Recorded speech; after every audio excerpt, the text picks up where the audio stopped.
பேசுங்கப்பா. எங்களுக்கு வேண்டிய வசனம் புறப்பட்டு வரட்டும். ஜனங்களுக்கு வேண்டிய பரலோக மன்னாவை தாரும். நீர் மாத்திரம் மகிமைப்படும். இயேசுவின் மூலம் பிதாவே. கரங்களை தட்டி நாம் ஆண்டவரை மகிமைப்படுத்துவோமா? Please be seated. நீங்கள் அனைவரும் அமரலாம். Amen. So welcome you all in the matchless name of Lord and Savior Jesus Christ. ஒரு விசை கூட இயேசு கிறிஸ்துவின் நாமத்தினால உங்கள் அனைவரை வரவேற்கிறேன். So this is a wonderful time that you are here in the presence of God. கர்த்தருடைய பிரசன்னத்தில் இருப்பது ஒரு அற்புதமான வேளை. How many of you believe tonight God is going to bless you? கர்த்தர் உங்களை ஆசீர்வதிப்பார் என்று எத்தனை பேர் நீங்க நம்புறீங்க? In our midst, our servant of God, Pastor Paul from Dubai is here. நம்முடைய மத்தியில துபாயில இருந்து பாஸ்டர் Paul வந்திருக்கிறார். He is a wonderful servant of God, humble man of God. ஒரு நல்ல ஒரு அற்புதமான தாழ்மையான ஒரு தேவ மனிதராக இருக்கிறார். So whenever I go, he used to organize a meeting for me. எப்போதெல்லாம் நாங்க போகிறோனோ எனக்காக அவருடைய ஊழியத்தினுடைய காரியத்தை எல்லாவற்றையும் பார்த்து அவரை ஒழுங்குபடுத்துகிறவர். With the loving regards, he came here to minister in this anniversary prayer meeting. அவர் அன்பின் நிமித்தமாக இந்த ஆண்டு விழாவுடைய நிறைவில அவர் வந்து நம்மோடு கூட கலந்து கொண்டிருக்கிறார். So because of him in ministry, we cordially invite him to come and share the word of God. எனவே கர்த்தருடைய நாமத்தினால இந்த ஆமென் ஊழியத்தினுடைய நிமித்தமாக Shall we put hands together and praise God?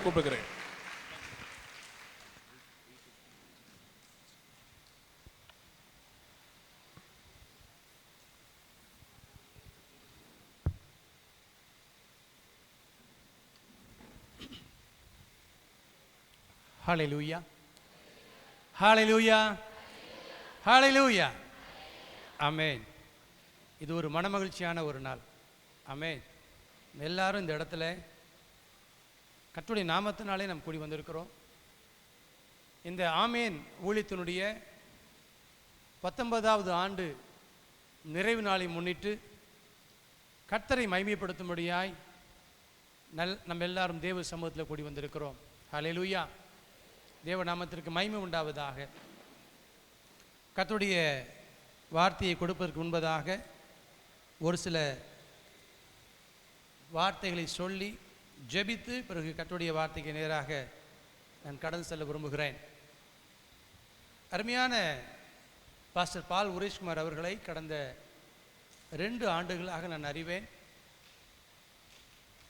மலேசிய தேசத்தில் என்னுடைய ஆவிக்குரிய தகப்பனாக இருக்கிற பாஸ்டர் டேனியல் பெருமாள் அவர்கள் தான் அருமையான ஊழியரை எனக்கு அறிமுகப்படுத்தி வைத்தார். அவர் சொன்னார், இப்படி ஒரு பால் உரேஷ்குமார் என்கிற ஒரு ஊழியக்காரர் இருக்கிறார். அவர் மலேசிய தேசத்துக்கு வந்தார். கூட்டங்கள் எல்லாம் மிகுந்த ஆசீர்வாதமாக இருந்தது.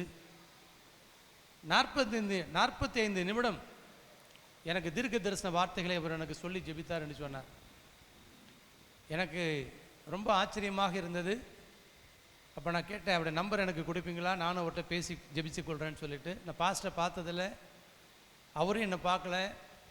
இப்போ துபாயிலிருந்து நான் ஒரு கால் பண்ணுறேன், பாஸ்டர் இந்த மாதிரி நான் துபாயிலேருந்து பேசுகிறேன். நான் எப்போயுமே யார்கிட்டையும் பேசும்போது நான் யார், என்ன விதமான ஊழியத்தை செய்கிறேன் என்பதை வெளிப்படுத்தி காண்பிக்கவே மாட்டேன். அதுவும் தீர்க்க தரிசன ஊழியம் செய்கிறவங்க முன்னாடி போய் நிற்கும்போது சாதாரண ஒரு ஆளை போல நின்று கர்த்தர் என்ன சொல்லுகிறார் என்பதை நான் பெற்றுக்கொள்ள ஆயத்தமாக இருப்பேன். ஏன்னா நம்ம ஊழியம் செய்கிறோம், நான் அப்படி ஊழியம் பண்ணுறேன் இப்படி ஊழியம் பண்ணுறேன்னு சொல்லும்போது கர்த்தரே அவளுக்கு வார்த்தையை கொடுத்தா கூட சொல்வதற்கு அவங்களுக்கு ஒரு யோசனை வந்துடும். சரி, இவங்க சொன்னதுனால நம்ம இவருக்கு தீர்க்க தரிசனமாக வார்த்தையை கொடுக்குறோமா, அதனால் எந்த ஒரு குழுவும் நான் என்ன பண்ண மாட்டேன். தீர்க்க தரிசன வரம் பெற்ற கிருபை பெற்றவங்கள்ட்ட ஜெபிக்கும் போது ஒன்றுமே தெரியாத ஒரு சாதாரண ஒரு நபரை போல, ஒரு விசுவாசியை போல, ஒரு ஊழியக்காரனாக என்னை காட்டாமல் அப்படியாக நான் அவங்க என்ன சொல்லி ஜெபிக்கிறாங்க, கர்த்தர் என்ன வார்த்தையை கொடுப்பார் என்று அவளோடு காத்திருந்தேன். அப்போ அவர் எனக்கு ஃபோனில் ஜெபம் பண்ணி கர்த்தருடைய வார்த்தைகளை, வெளிப்பாடுகளை, தீர்க்க தரிசனங்களை அவர் சொல்ல ஆரம்பித்தார். அதில் ஒரு காரியம் என்னென்னா, யாருக்குமே நான் ஜெபிக்கிற இடம் தெரியாது. என் மனைவிக்கு கூட என்னுடைய ரகசியமாக நான் ஜெபிக்கிற இடம் தெரியாது, யாருக்குமே தெரியாது. என் மனைவி என்னை வீட்டில் பார்க்கும்போது வீட்டில் அவர் ஜெபிக்காத மாதிரி தெரியும் அவளுக்கு. என்ன, நான் ஜெபிக்கிற இடம் வேறு இடம். வீட்டில் சாதாரண போல ஆள் போல தான் இருப்பேன். ஆனால் எனக்கென்று ஒரு ஜெப இடம் உண்டு, அது யாருக்குமே தெரியாது.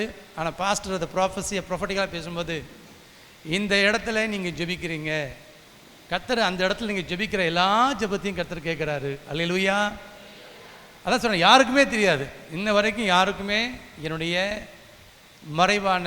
எப்படி நாத்தான் வேலை ஆண்டவர் சொல்லும்போது நாசரத்திலிருந்து யாதொரு நன்மையும் உண்டாகக்கூடுமோ என்று கேட்கும்போது அவர் என்ன சொல்லுவார்? நாத்தான்வேலை பார்த்து, அத்தி மரத்தின் கீழ் இருக்கும்போதே உன்னை நான் என்ன பண்ணேன்? கண்டேன். 2 காரியம் இருக்குது அத்திமரம். அத்திமரம் என்னென்னா, பெண்கள் பிரசவிக்கும் போது அத்திமரத்துக்கு கீழே போய் உட்காந்துக்குவாங்க அந்த பிரசவ நாட்களில். அப்போ ஆண்டவர் என்ன சொல்கிறாரு? உங்கள் அம்மா வயிற்றில் நீ இருக்கும்போதே நான் என்ன பண்ணிட்டேன்? அத்திமரத்தின் கீழே நான் உன்னை என்ன பண்ணிட்டேன்? கண்டேன். அது ஒரு வியாக்கியானம். இன்னொரு ஒரு வியாக்கியானம் என்னன்னு சொன்னால், யூதர்கள் தங்களுக்கு இக்கட்டான நேரம் வரும்போது, நெருக்கமான நேரம் வரும்போது அந்த அத்திமரத்துக்கு கீழே அந்த இருக்கிற புதருக்குள்ளே மறைந்து கொண்டு ஒளித்து கொண்டு ஜெபிப்பார்கள். அது யாருக்குமே தெரியாது. அப்போ ஆண்டவர் என்ன சொல்கிறாரு? நீ அத்திமரத்துக்கு கீழே இருக்கும்போதே நான் என்ன பண்ணேன்? உன்னை கண்டேன். அல்லேலூயா. அருமையான தேவனுடைய ஜனங்களே, நம்முடைய ஆண்டவருக்கு ஒரு பெயர் உண்டு. அவர் நம்மை காண்கிற தேவன். அல்லேலூயா. ஆண்டவர், என்னுடைய செய்தி இது அல்ல, என்னுடைய வார்த்தை அது அல்ல. ஆனால் ஆண்டவர் என்ன பண்ணுறாரு? என்னை நடத்துகிறார். ஆவியானவர் நடத்துகிறபடி நான் அந்த ஃப்ளோவுக்கு நான் விட்டு கொடுக்குறேன். இங்கே வந்திருக்கிற உங்களில் ஒரு பெரிய ஒரு கேள்விக்குறியோடு வந்திருக்கிறீங்க. நான் படுகிற கஷ்டம் ஆண்டவருக்கு தெரியுமா? நான் விடுகிற கண்ணீர் ஆண்டவருக்கு தெரியுமா? நான் எந்த பாதையில் நெருக்கத்தில் போகிறேன்னு சொல்லி ஆண்டவருக்கு தெரியுமா? அப்படின்னு நீங்கள் ஒரு கேள்விக்குறியோடு வந்திருக்கிறீங்க. Yes, God knows everything. ஆம் சகோதரனே, ஆம் சகோதரியே, நீங்கள் கடந்து போகிற ஒவ்வொரு காரியத்தையும், ஒவ்வொரு பாதைகளையும், ஒவ்வொரு துக்கமான, துயரமான, கைவிடப்பட்ட எல்லா சூழ்நிலைகளையும் தேவன் அறிந்திருக்கிறார். ஏனென்று சொன்னால் அவர் காண்கிற தேவன். அல்லேலூயா. கரங்களை தட்டி கர்த்தருடைய நாமத்தை மகிமைப்படுத்துவோம். அல்லேலூயா. அவர் காண்கிற தேவன். அவர் பார்த்துட்டு அப்படியே விட்டு விடுகிற தேவன் அல்ல. உங்கள் வாழ்க்கையில் ஒரு முடிவை கொடுப்பார். நன்மையான ஒரு முடிவை, நீங்கள் எதிர்பார்த்திராத முடிவு உங்களுக்கு வரும். கர்த்தர் அதை இந்த நாளில் செய்ய போகிறார். தேவ நாமத்துக்கு மகிமை உண்டாவதாக. அப்போ அந்த ஊழியக்காரரோடு கூட நான் அவர் ஜெபிக்கும் போது அப்போ நான் அறிந்து கொண்டேன், இவர் ஒரு தேவ மனிதர், ஆண்டவர் இவரோடு கூட இருக்கிறார். அதே போல் அவர் துபாய்க்கு அவரை அழைத்து கூட்டங்களை ஏற்பாடு செய்தோம். கிட்டத்தட்ட 3 முறை ஊழியர் வந்திருக்கிறாங்க, நம்முடைய சபையில் ஊழியம் செய்திருக்கிறாங்க. நல்ல ஒரு இணைப்பு. எப்போதெல்லாம் எனக்கு ஜெபிக்க வேண்டும் என்று தோன்றுகிறதோ அப்பொழுதெல்லாம் கால் பண்ணி, பாஸ்டர் எனக்காக ஜெபம் பண்ணுங்க என்று சொல்லும்போது, எனக்காக ஜெபிப்பது மட்டுமல்ல, கர்த்தர் என்னை எப்படி நடத்த போகிறார், என்னுடைய ஊழியம் அடுத்து எப்படியெல்லாம் இருக்கும் என்பதெல்லாம் அப்படியே அவர் சொல்லி சொல்லி அதற்காக ஜெபிக்கிற ஒரு அன்பான ஒரு ஊழியக்காரன். அல்லேலூயா. அதனால தான் அவர் என்னை அழைத்த போது நான் சந்தோஷமாய் வருகிறேன் என்று ஏற்றுக்கொண்டேன். ஆகவே இந்த இடத்துல முதலாவது இந்த இடத்துக்கு என்னை அழைத்து வந்த தேவனை நான் மகிமைப்படுத்துகிறேன். 2வதாக என்னை அன்பாய் அழைத்த அருமையான இந்த ஊழியத்தின் ஸ்தாபகர் பாஸ்டர் பால் உரேஷ்குமார் அவர்களுக்கு நன்றி தெரியப்படுத்துகிறேன். அதே போல் இந்த மேடையில் வீற்றிருக்கிற சிறப்பு விருந்தினர்கள், அருமையான பாஸ்டர் அம்மா, நம்முடைய மத்தியில் வந்து போன சிஎஸ்சி ரெவரண்டையா, அருமையான சோலாப்பில் வந்திருக்கிற ஊழியக்காரர் மற்றும் ஒரு ஊழியக்காரர் எல்லாருக்கும் உள்ளத்தின் ஆழத்திலிருந்து என் நன்றியை நான் தெரியப்படுத்துகிறேன். வந்திருக்கிற கர்த்தருடைய பிள்ளைகளாகிய உங்கள் ஒவ்வொருவருக்கும் இந்த மாலை நேரத்தில் கர்த்தராகிய இயேசுவின் நாமத்தில் என்னுடைய வாழ்த்துதலையும் வணக்கத்தையும் நான் தெரியப்படுத்துகிறேன். கர்த்தர் உங்களை ஆசீர்வதிப்பாராக. நாம் ஜெபித்து கர்த்தருடைய வார்த்தைக்கு நேராக நம்ம கடன் சொல்ல போகிறோம். அப்படியே தேவனுடைய சமூகத்தில் நம்ம ஒரு விஷயம் ஒப்பு கொடுப்போம்.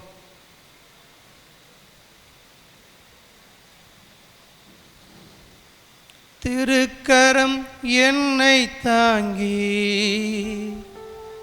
கடும் பிரச்சனைகளிலும்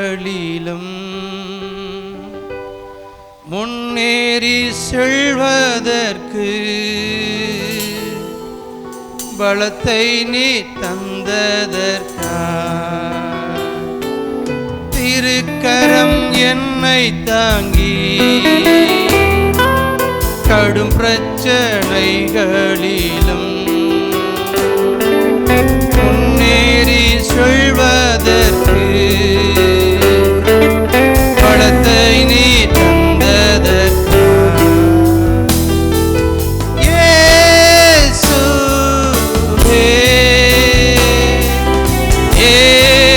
இயேசுவே இயேசுவே இயேசுவே நன்றி நன்றி நாதா அளவில்லா அன்பிற்காக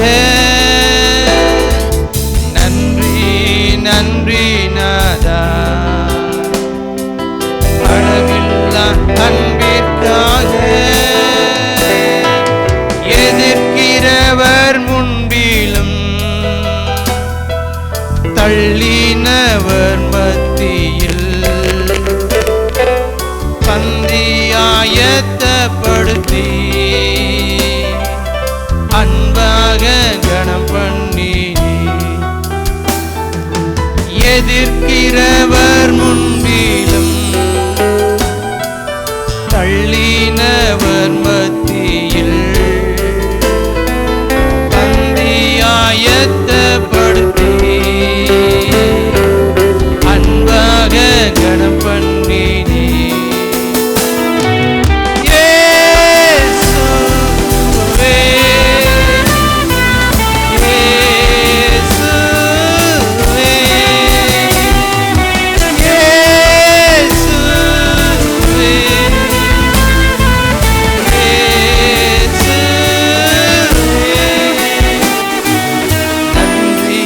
நன்றி நாதா, அளவில்லா அன்பிற்காக நன்றி நன்றி நாதா, அளவில்லா அன்பிற்காக என்ன நான் செலுத்திடுவே ஆயிரம் பாடல்களோ என்னுயிர் கால முழுதும் ரட்சிப்பை உயர்த்திடுவே. என்ன நான் செலுத்திடுவே ஆயிரம் பாடல்களோ என்னுயிர் கால முழுதும் ரட்சிப்பை உயர்த்திடுவே.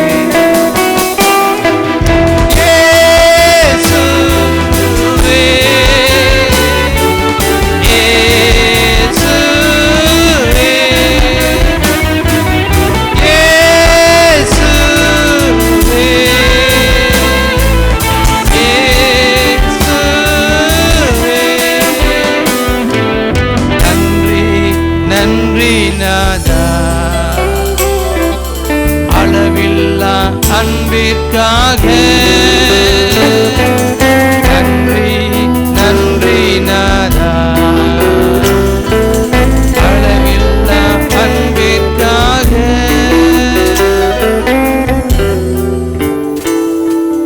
பிதாவே, கர்த்தராகிய இயேசுவின் நாமத்தில் நம்முடைய சமூகத்தில் வந்திருக்கிறோம். இந்த ஆமேன் ஊழியங்களுடைய 19வது ஆண்டு நிறைவு நாளிலே இந்த சபையாரோடு கூட சேர்ந்து அருமையான இந்த ஊழியக்காரரோடு கூட சேர்ந்து உமக்கு நன்றி என்று நாங்கள் சொல்லுகிறோம். தாவீது ராஜா சொன்ன அந்த வார்த்தையை நாங்கள் நினைவு கூறுகிறோம். என்னோடு கூட சேர்ந்து கர்த்தரை மைமைப்படுத்துங்கள், நாம் ஒருமித்து கர்த்தரை மைமைப்படுத்துவோமாக என்று சொன்ன வார்த்தையின்படி அருமையான இந்த ஊழியக்காரனோடு இந்த சபை மக்களோடு கூட சேர்ந்து ஆண்டவரே இந்த நேரத்தில் நாங்கள் நாமத்தை மைமைப்படுத்துகிறோம். 19 வருடங்கள் கர்த்தாவே இந்த சபையை இந்த ஊழியக்காரனை அற்புதமாய் ஆச்சரியமாய் நடத்தினீரே, உமக்கு நன்றி, உமக்கு நன்றி அப்பா. ஆண்டவரே 20வது வருடத்தில் காலடி எடுத்து வைக்கிறாங்க தகப்பனே. 20வது வருடத்தில் இயேசுவின் நாமத்தினால காலெடுத்து வைக்கிற அருமையான நம்முடைய ஊழியக்காரனையும் சபையையும் உடன் ஊழியர்களையும் ஊழியக்காரை கர்த்தர் ஆசீர்வதிக்கும்படி நாங்கள் ஜெபிக்கிறோம்ப்பா. வார்த்தைக்காக உம்மை நோக்கி பார்க்கிறோம். கர்த்தர் எங்களோடு பேசும்படி கேட்கிறோம். இயேசுவின் நாமத்தில் பிதாவே, ஆமென், ஆமென்.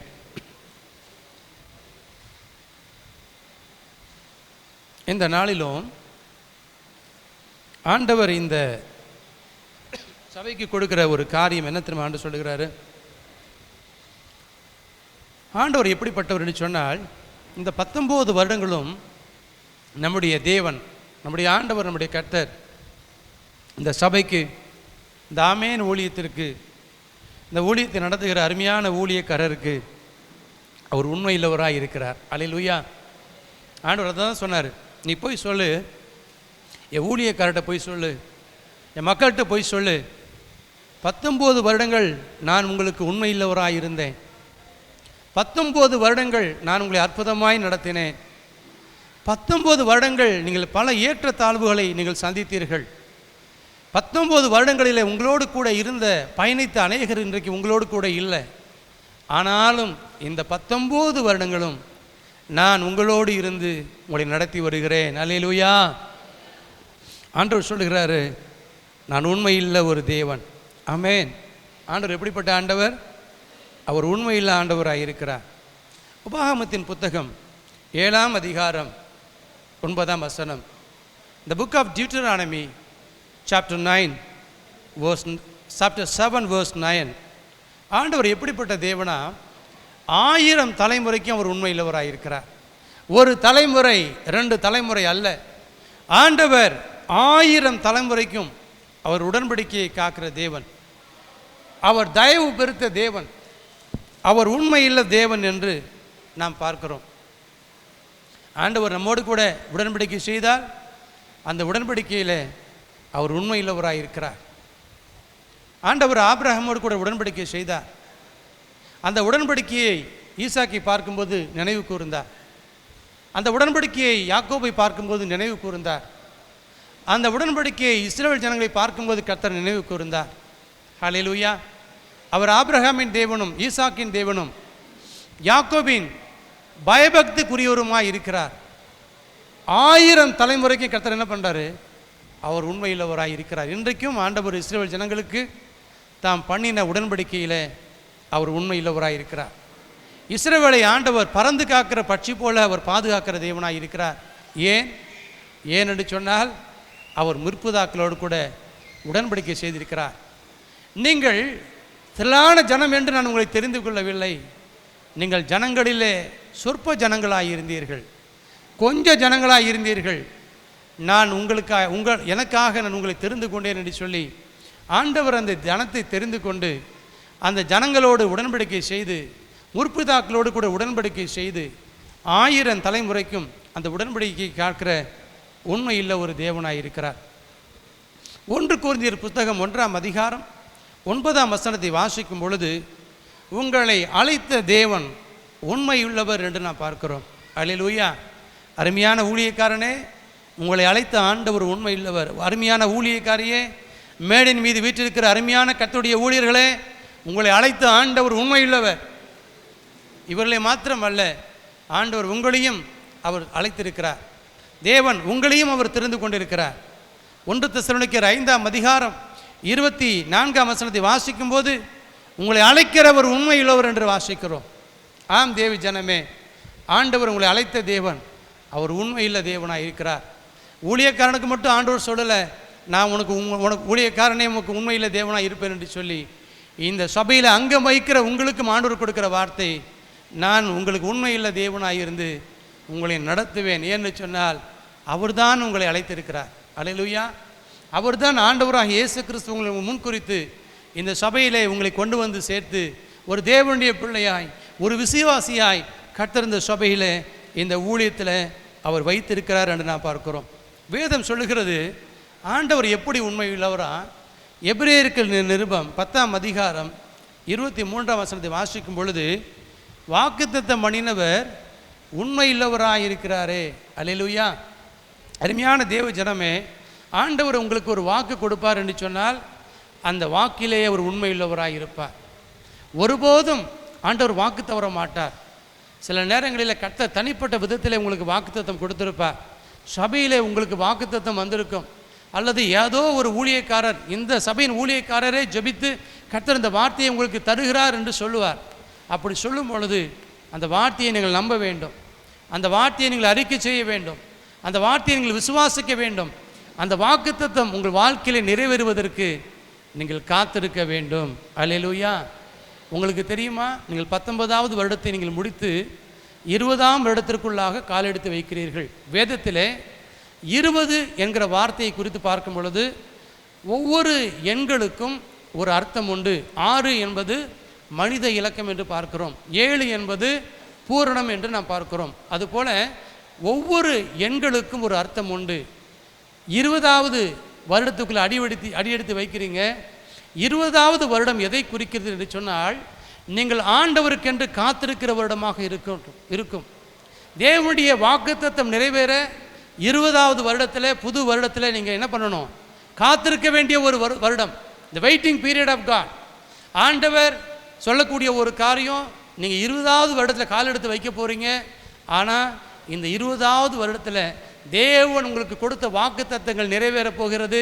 ஆனால் நீங்கள் அதை சுதந்திரித்து கொள்ள உங்களுக்கு பொறுமை தேவை, காத்திருக்க வேண்டும். வேதத்தில் வாசிக்கிறோம், தரிசனம் குறித்த காலத்துக்காய் வைக்கப்பட்டிருக்கிறது, அது பொய் சொல்லாது, அது தாமதித்தாலும் நிறைவேறும், அது நிச்சயமாய் நிறைவேறும். நீ அதற்கு என்ன பண்ண வேண்டும்? காத்திரு. எது கஷ்டம் தெரியுமா தேவனுடைய பிள்ளைகளுக்கு அல்லது உலக ஜனங்களுக்கு? காத்திருப்பது என்பது ஒரு வேதனையான ஒரு காரியம், கஷ்டமான ஒரு காரியம். ஏன் அப்படின்னு சொன்னால், நம்ம வாழக்கூடிய உலகம் எப்படிப்பட்ட உலகம்? இன்ஸ்டன்ட். இப்போ ஃபுட்டு எப்படி வந்துடுச்சு? முதல்ல இன்ஸ்டன்ட். இப்போ எப்படிப்பட்ட ஃபாஸ்ட் ஃபுட். ஜனங்களுக்கு என்ன பண்ண முடியல? காத்திருந்து உணவை வாங்கி கொள்வதற்கு பொறுமை இல்லை. ஃபாஸ்ட் ஃபுட்டுக்கு போனோம்னா என்ன பண்ணலாம்? சீக்கிரமாக நமக்கு உணவு கிடைக்கும். வேதம் சொல்லுது, துரிதமாய் கிடைத்த ஆசீர்வாதம் என்ன பண்ணாது? துரிதமாய் கிடைத்த நன்மை முடிவில் ஆசீர்வாதம் பெறாது. தேவ சமூகத்தில் நாம் காத்திருக்க பழக வேண்டும், காத்திருக்க வேண்டும். ஆபிரகாமுக்கு கர்த்தர் வாக்கு கொடுத்தார். வானத்தை வெளியே கூப்பிட்டு சொல்கிறார், கூடாரத்தை விட்டு வெளியே வாப்பா, வானத்தை அண்ணாந்து பார், நட்சத்திரங்களை என்ன கூடுமா? என்ன கூடுமானால் என்ன? உன் சந்ததி இவ்வளவா இருக்கும். கடற்கரை மணலை பார், அது என்ன முடியுமா? என்ன முடியாது, அவ்வளவாய் உன் சந்ததி இருக்கும். வாக்குத்தத்தம் கொடுத்து எத்தனை வருஷம் ஆச்சு? 1 வருடம், 2 வருடம், 25 வருடங்கள் காத்திருந்தான். அந்த 25 வருடங்கள் எப்படி நம்ம காத்திருந்தாரு?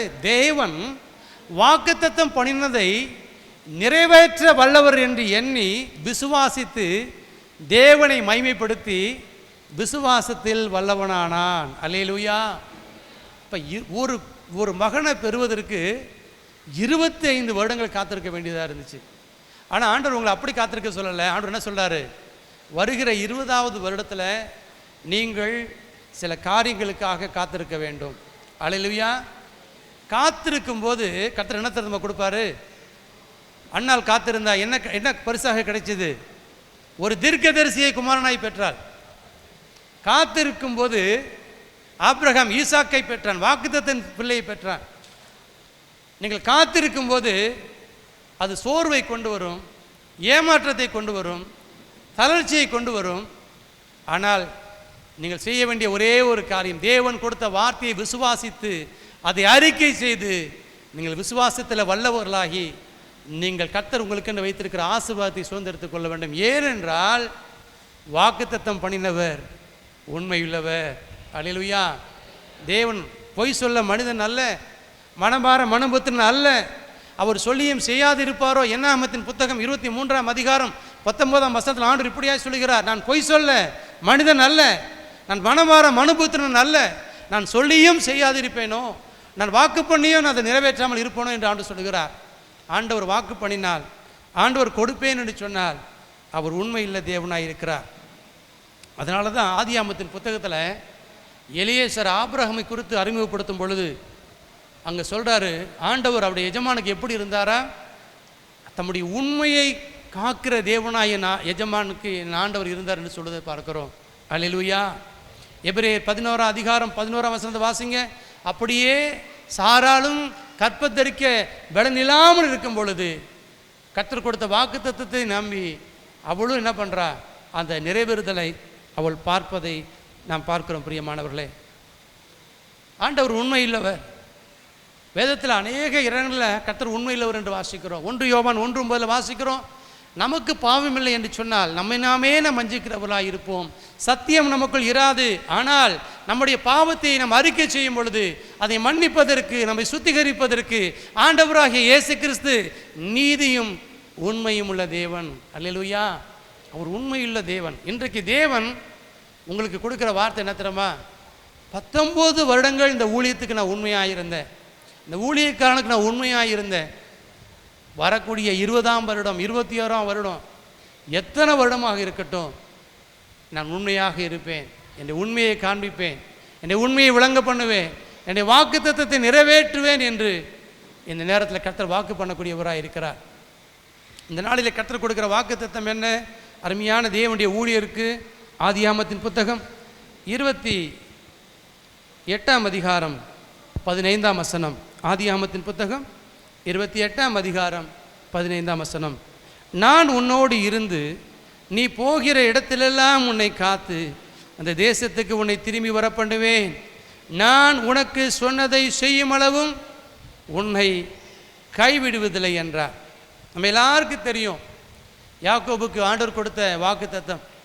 அதே வாக்குத்தத்தத்தை இந்த நாளில் அருமையான இந்த சபையின் ஊழியருக்கும், சபையின் ஊழியக்காரிக்கும், சபையில் உள்ள ஒவ்வொரு ஊழியருக்கும், சபையில் உள்ள ஒவ்வொரு விசுவாசியும் கர்த்தர் கொடுக்கிறார். நான் உனக்கு சொன்னதை செய்யும் அளவும் உன்னை கைவிடுவதில்லை. அல்லேலூயா. நம்முடைய ஆண்டவர் கைவிடாத தேவனுங்க.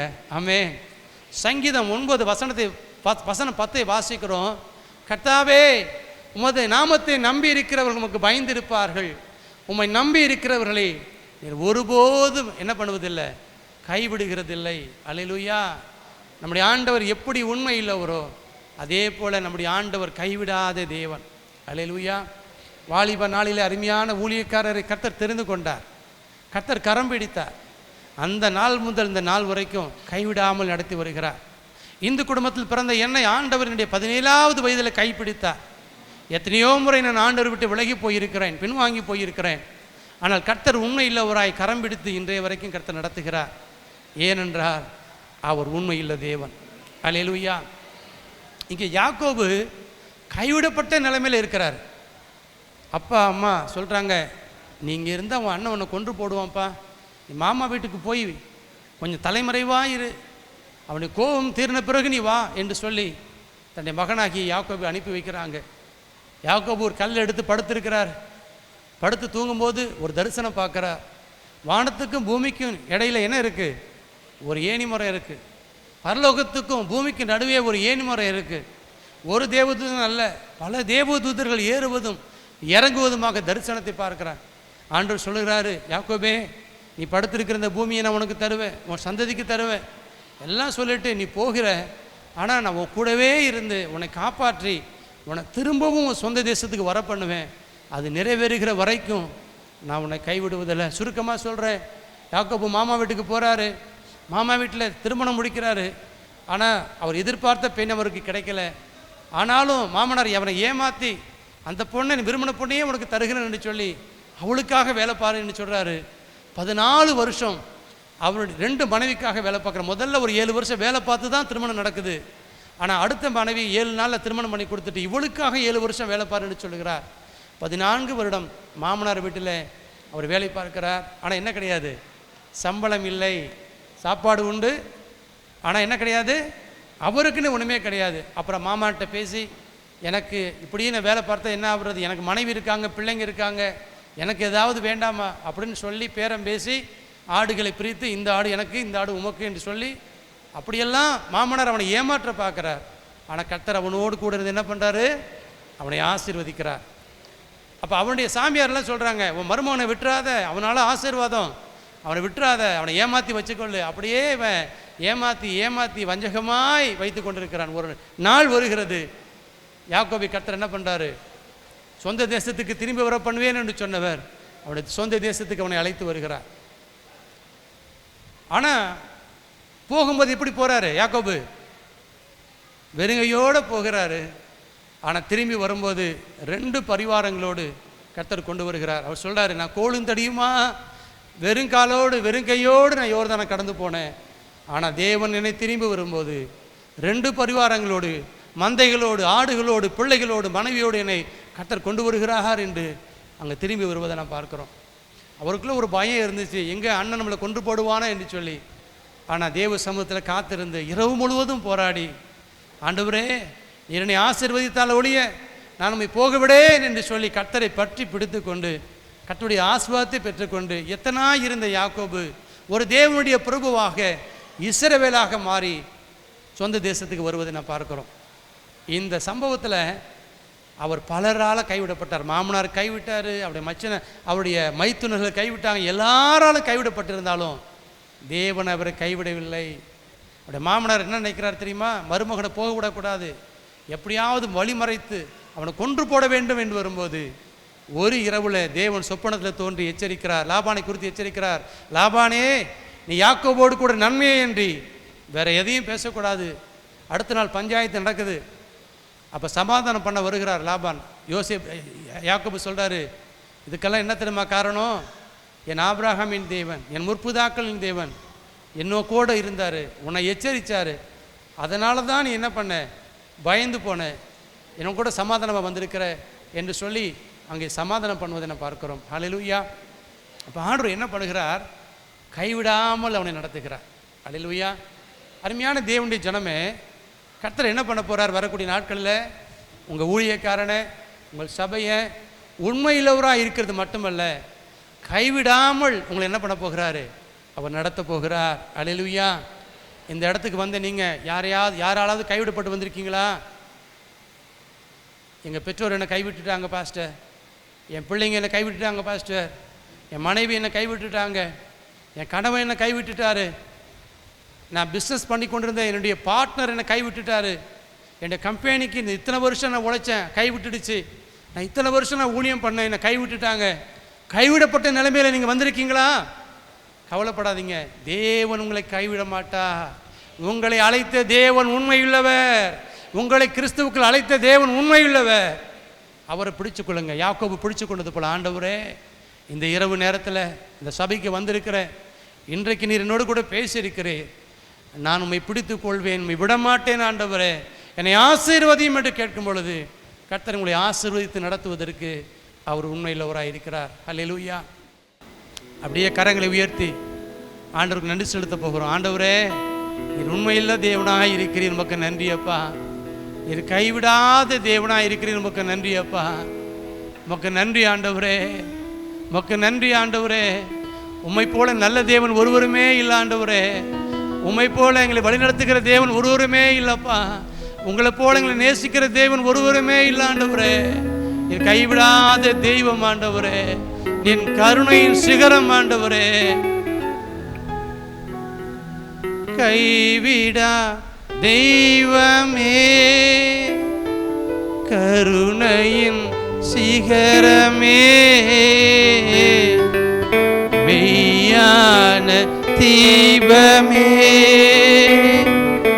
என் வாழ்வின் பாக்கியமே.